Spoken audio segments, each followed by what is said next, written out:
Karena dia bilangnya begitu kalau dia khotbah, Pak. Yesus disalib dengan pengampunan dosa. Jadi saya timbul tanya, Mbak, begitu, Pak. Kok Tuhan disalib ya? Kok nggak tahu kasihan? Apakah nggak sakit? Saya bilang begitu dalam hati, maaf ya, Pak ya. Iya, yang Itu nyalip emang Bapak tahu siapa? Oh, berarti Abang Islam. Abang Kristen tapi nggak pernah ke gereja. Oke, kalau ke musola pernah? Belum, Kalau ke masjid udah pernah? belum, Ke gereja belum pernah? belum. Kalau gitu kenapa ngaku Kristen? Yang melakukan minum di dalam tubuhmu itu adalah rohmu. Ya berarti Bapak ya kan yang melakukan pekerjaan ini, pekerjaan Yesus itu? Yesus dan Bapa itu satu. Jadi mereka bersama-sama. Iya, bersama-sama kan di sini, tetapi Bapak yang diam di. Iyalah, kalau Bapa ada di dalamnya, ya bisa nggak ngerjain cuman Bapa doang? Kan Yesus sudah ada. Shalom Bapak Ibu saudara-saudari terkasih, selamat datang di channel Juru Selamatku. Sebelumnya jangan lupa subscribe, like, dan bagikan tentang kebenaran Tuhan kita yang besar, dahsyat, dan penuh kasih. Pembahasan kali ini akan disampaikan oleh apologet Kristen yang sangat luar biasa, yaitu Saudari Agatha. Beliau akan berdiskusi dengan beberapa umat muslim yang bertanya tentang iman Kristen. Dari diskusi tersebut, umat muslim ini mempertanyakan sesuatu yang mereka tidak tahu, dan hanya berupa kata-kata yang ada di dalam Alkitab.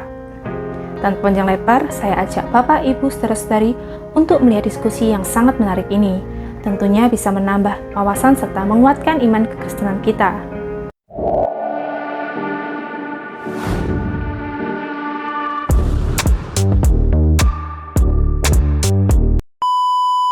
Ya, nanya yang jelas-jelas gitu loh. Apa ya? Selamat malam juga semuanya. selamat malam, Mbak. Selamat malam, Jatmiko. Iya, Mbak. Islam atau Kristen? Saya Islam, Mbak. Ya, mau bertanya apa, Islam? Betulnya saya mau tanya, Mbak, apa itu bagi saya itu Islam, Kristen, semuanya agama itu menurut saya kan toleransi, Mbak. Cuma saya kepingin tanya aja, Mbak. Silakan. Yang saya ditanyakan itu, Mbak, yang disalib itu sebetulnya siapa, Mbak? Maaf ya, Mbak. Yang disalib, maksudnya gimana nih? Yang disalib apa? Iya, yang disalib itu katanya Allah, katanya Tuhan, katanya Yesus. Sebetulnya yang disalib itu siapa, Mbak? Yang disalib itu adalah kemanusiaan dari firman Allah. Jadi yang disalib itu bukan Yesus ya, Mbak? Tuhan Yesus, kemanusiaan dari firman Allah itu namanya Tuhan Yesus.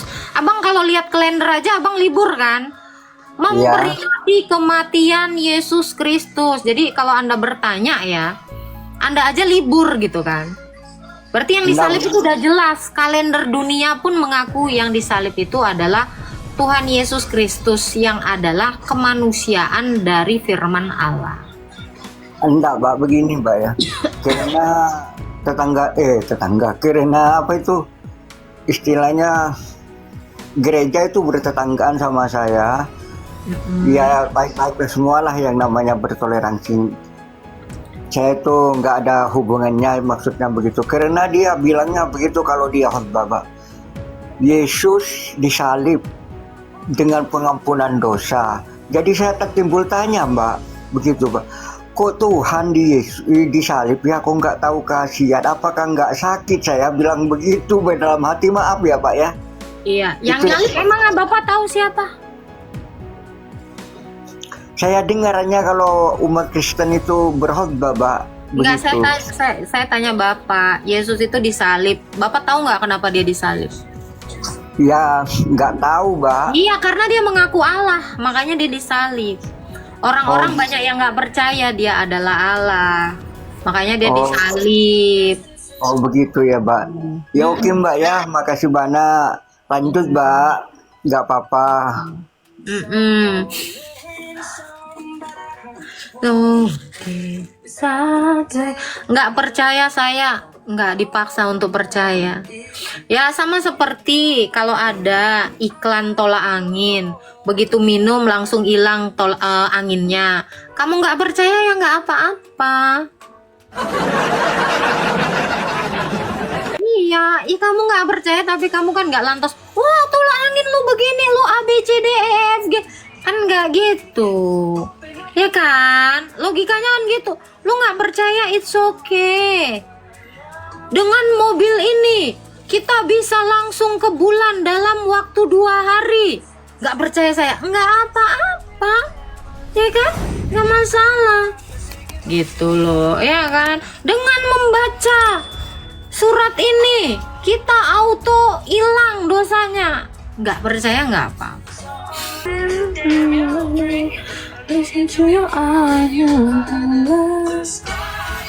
Halo Ismail.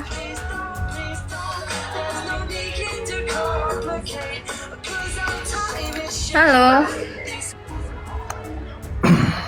Halo. Ismail Bramendra. Iya, saya mau nanya nih Bu. Islam Kristen Pak. Saya Islam. Oke, silakan. Itu saya nanya itu dalam Matius pasal 20 ayat 22 itu maksudnya apa tuh Bu? Silakan dibaca dulu. Ya saya tidak tahu gitu. Loh, Coba Ibu kamu bacakan. masa mempertanyakan sesuatu yang nggak kamu tahu? Ya saya nanya itu aja gitu. Iya, pertanyaanmu apa saya tidak tahu. Pertanyaanmu apa? Ya berarti Ibu tidak tahu dengan Bible berarti. Loh, kamu aja nggak tahu pertanyaanmu. Iya, saya kan muslim itu saya nanya itu. Iya, kamu Ya bunyi. bertanya apa? Pertanyaan aja kamu nggak tahu pertanyaanmu. Gimana saya mau jawab? Ngomong Matius, terus apa yang ditanya? Ya ibu lah. Loh, ibarat kata, mas saya mau nanya apa mas? Kamu kenapa nggak bisa jawab pertanyaan saya? Apa pertanyaannya, Dek? Mbak, saya mau nanya apa? Sepeda itu. Apa pertanyaan? Itu sepeda itu. Ya saya mana tahu lu mau nanya apa dari sepeda itu.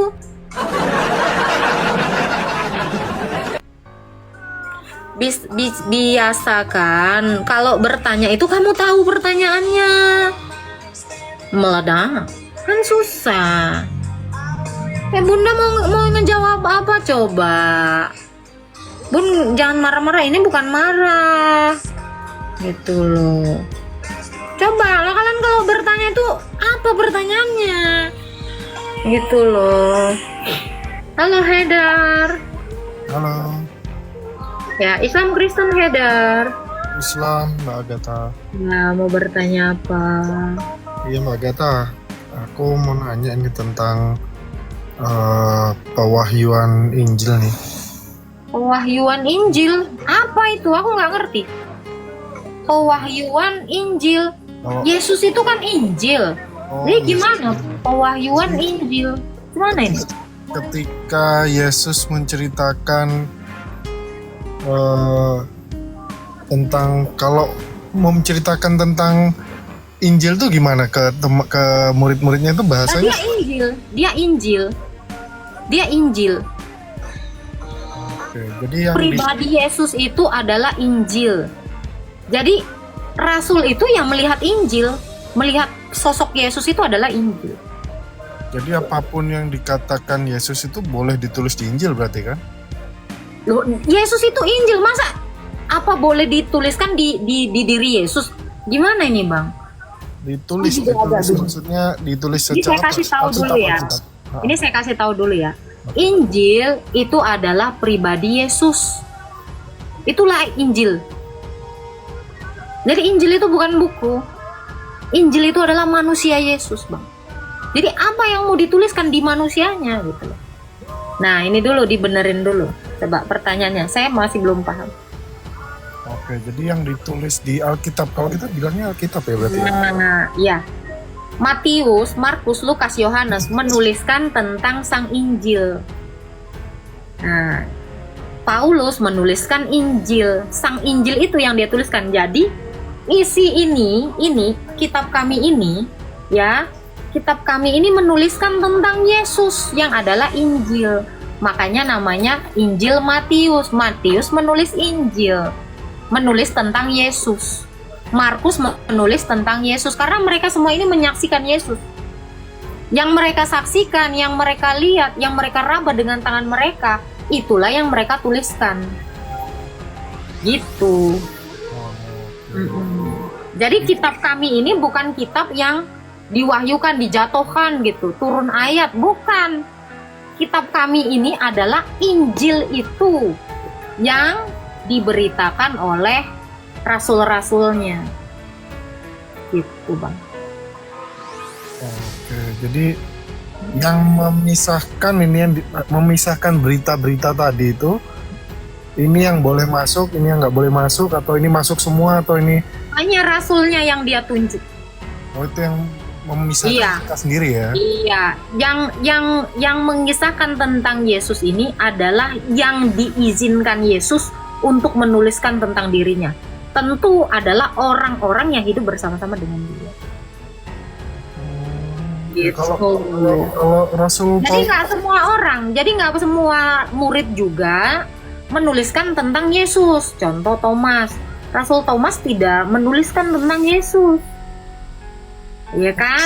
Bartolomeus juga muridnya Yesus, tapi tidak menuliskan Injil, tetapi mereka memberitakannya melalui lisan, gitu. Jadi nggak semua murid, karena murid Yesus ini kan ada 12 murid, itu ring pertama, lalu ada 70 murid ring kedua, dan ada 1 murid khusus Rasul Paulus, gitu. Jadi nggak semua murid-murid ini menuliskan tentang Yesus, tetapi mereka mendirikan penginjilan itu kemana-mana. Makanya dikatakan penginjilan, artinya adalah mereka memberitakan Sang Injil. Bukan artinya mereka bawa buku, bukan. 12 murid ini Mbak Agatha nggak semuanya mengisahkan berarti ya? Bukan tidak semua mengisahkan, semuanya memberitakan Yesus tetapi tidak menulis. Itu tadi yang saya Oh, bilang. tidak menulis. Iya. Kita contohkan ya. Bunda Maria itu juga muridnya Yesus. Walaupun dia ibu dari kemanusiaannya, dia juga murid Yesus. Tapi Bunda Maria tidak menuliskan. Namun kesaksiannya dituliskan oleh Rasul Lukas. Itu. Ya. Petrus, Rasul Petrus juga murid utama dari Yesus. Namun dia tidak menulis Injil, tetapi dia menulis surat. Gitu. Jadi murid-murid Yesus ini ada yang menulis Injil, ada yang menuliskan surat. Gitu. Yang masuk dalam kategori Injil sinoptik itu hanya penulisnya hanya Matius, Markus, Lukas, dan Yohanes. Hanya 4. Injil apa maaf tadi? Matius, Markus, Lukas, Yohanes. Hanya 4 itu. Hanya 4 murid itu yang menuliskan Injil. Oh, cuma 4 itu aja. Iya. Dari 12 murid itu cuma 4 itu. Ya, yang menuliskan Injil. Tapi yang lainnya juga menuliskan surat. Seperti Rasul Paulus menuliskan surat atau penginjilan kepada jemaat di Tesalonika, di Filipi, di Galatia, di Efesus, di Korintus, di Roma. Nah, Rasul Yakobus juga menulis surat. Ada yang namanya surat Rasul Yakobus. Ini murid-murid Yesus ini semuanya memberitakan Sang Injil. Yang pernah dengar itu juga Barnabas itu, Mbak Agatha. Barnabas tidak menulis Injil dan tidak menulis surat juga. Oh, tidak pernah menulis surat juga. Iya. Oke. Thank you. Barnabas itu ngomong-ngomong siapa di dalam iman Islam? Nggak ada kalau di dalam ilmu Islam. Oh iya, jadi jangan dipercaya ya. Oh, Kalau soalnya katanya yang menerima taubatnya Rasul Paulus kan salah satunya Barnabas kalau saya baca sih. Barnabas yang mana ini? Ah, itu saya nggak tahu. Nah, Barnabas ada banyak. Oh, bukan itu ya. Iya, makanya kalau ada yang mencoba mengatakan ada yang namanya Injil Barnabas, nah pastiin dulu itu. Kalau kamu mengimani Injil Barnabas, minimal punya rasul yang bernama Barnabas dulu kan gitu. Iya, kalau kita sih nggak mengimani itu. Iya, ya udah kalau nggak diimani anggap aja majalah bobo. Siap. Oh, iya. Ada lagi Pak Haidar yang mau ditanya. Thank you banget. Ya, Tuhan memberkati. Oke, kita naikkan yang lain.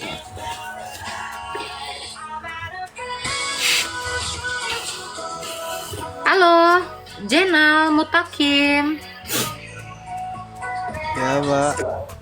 Ya, Islam Kristen Bang Jenal.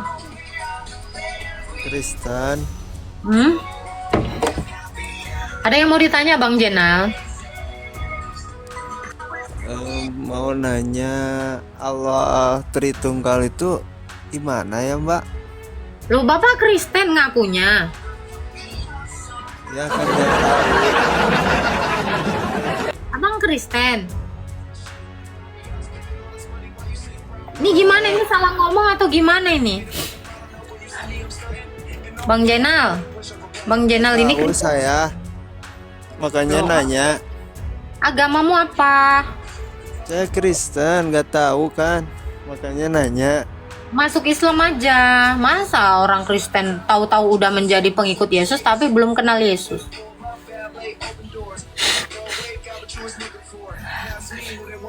Abang gereja di mana, Bang? Bang Jenal.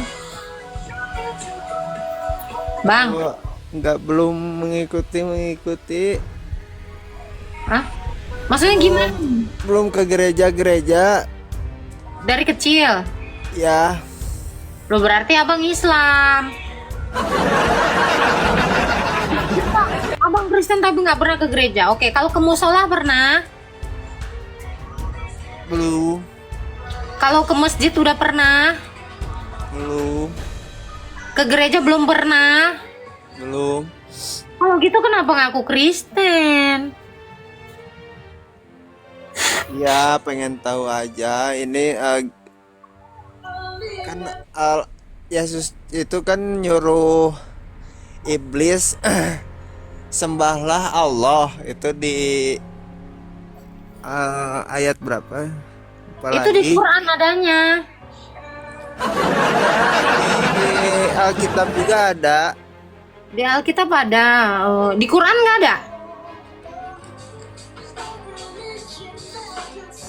Enggak, ini mah kata Yesus. Iya, di Quran tapi ada toh. Nggak tahu tuh. Ada di Al-Baqarah. Oh, ada. Ada. Nah, terus apa yang mau ditanya Bang ketika iblis disuruh menyembah Yesus?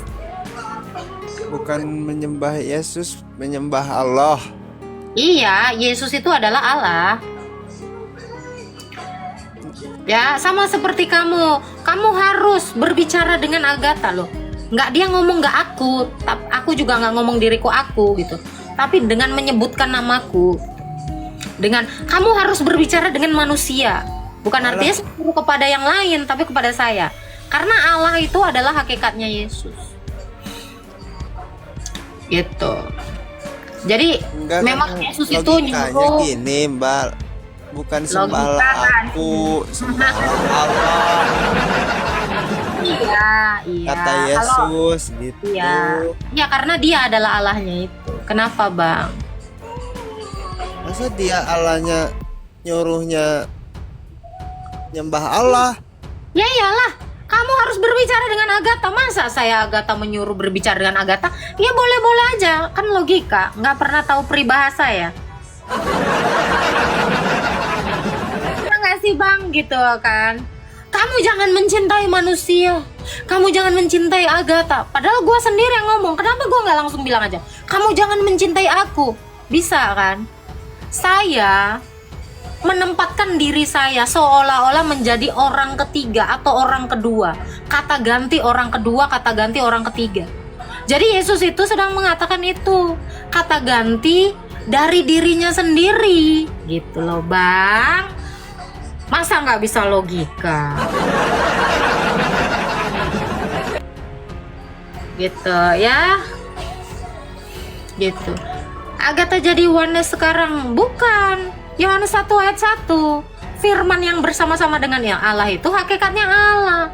Makanya Yesus juga mengatakan kepada iblis, dia harus menyembah kepada dirinya sendiri yang hakikatnya juga Allah. Yang satu di dalam Bapa. Gitu loh. Jadi untuk yang di bawah ini, jangan mengira saya oneness.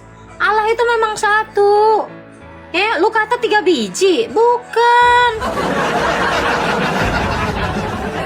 Nggak ngerti ya peribahasa. Aduh.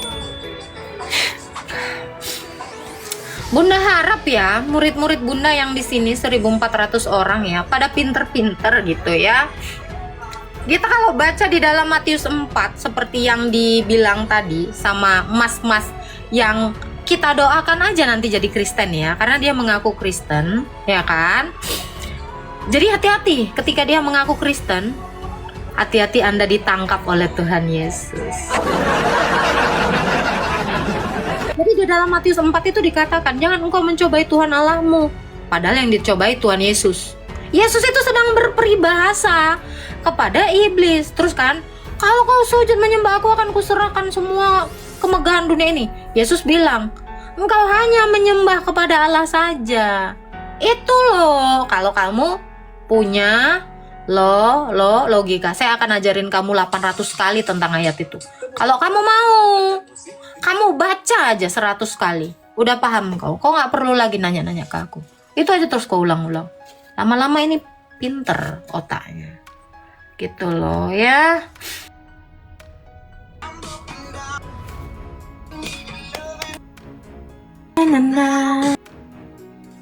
Halo, pemburu. Halo, malam. Ya, selamat malam. Islam Kristen. Islam. Ya, mau bertanya apa Islam? Silakan bertanya dengan adab Islam ya. Silakan. Bang Agatha, coba dibaca Yohanes 14 ayat 10. Anda Tolong baca jelaskan dulu gitu. Anda saya persilakan bertanya, bukan menyuruh saya membaca. Oh iya, takut salah baca gitu. Hah? Takutnya disangka framing ntar kalau salah baca. Ya, Anda baca sendiri aja, nggak apa-apa. Oke, saya bacakannya, kalau ada yang salah dibetulin. Iya. Tidak percayakah engkau bahwa aku di dalam Bapa dan Bapa di dalam aku? Apa yang aku katakan kepadamu tidak aku katakan dari diriku sendiri, tetapi Bapa yang diam di dalam aku, dialah yang melakukan pekerjaannya. Coba dijelaskan dulu itu. Dia mengaku, aku di dalam Bapa, Bapa di dalam aku. Apa yang dilakukan Yesus itu yang dilakukan Bapa, karena satu. Oke. Sama Berarti saya kasih penjelasannya. Sama seperti kamu, rohmu di dalam tubuhmu, tubuhmu di dalam rohmu. Apa yang dilakukan tubuhmu bukan dilakukan tubuhmu, tetapi dilakukan rohmu. Apa yang dilakukan rohmu juga dilakukan oleh tubuhmu. Mengerti kan? Oke, berarti setiap perkataan Yesus, setiap pekerjaan Yesus, Bapa itu sendiri yang mengerjakan, betul? Kan bersama-sama dong.